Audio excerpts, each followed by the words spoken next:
কর্মধারী নুরুল হাসান প্রথম বর্ষের মেডিকেলে ভর্তি হতে পারছি আর আমার স্বপ্নের মেডিকেল কলেজে পড়তে পারছি। আজকে বই উপহার পেয়ে আমার অনেক ভালো লাগছে, মানে এই অনুভূতি ভাষায় প্রকাশ করার মতো না।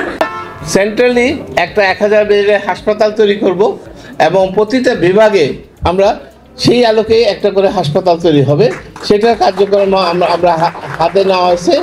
আমরা কমল ব্রিজের যে প্রকল্প ছিল সেই কমল ব্রিজের প্রকল্পটা আমরা শুধু এখন ঢাকা শহরে রাখবো না, সেই কমল ব্রিজের প্রকল্পটাকে আমরা বিভাগের পর্যায়ে নিয়ে আসতে পারছি। দ্যাট মিনস আমরা বিভিন্ন ফরম্যাটে আনবো, কিন্তু এই যে মনিটর করিডর সিস্টেমটা আছে বিভাগ ওয়াইজ, এটাকে আমরা পরিবর্তন করব। এখনো সিদ্ধান্ত নিইনি কোন ফর্মে যাবে এটা, সেই জন্যই আপনাদের সাথে মত বিনিময়।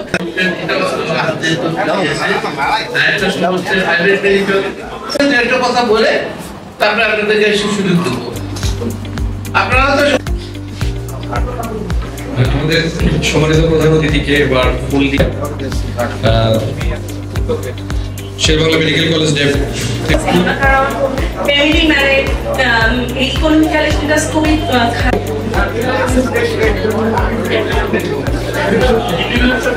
যে কেউ যে কোনো মতামত করতে পারেন, আমরা সেইভাবে এই অনুষ্ঠান চলবো। যে সেখানে ইনক্লুড করেন এটার একটা রেস্ট্রিকশন আছে কিনা এটা আমাদের সবাই জানা দরকার।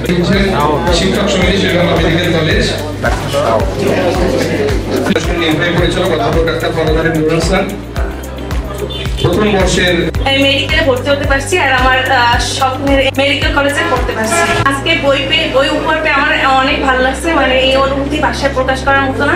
আমি জিয়াউর রহমান ফাউন্ডেশনের কাছে কৃতজ্ঞ।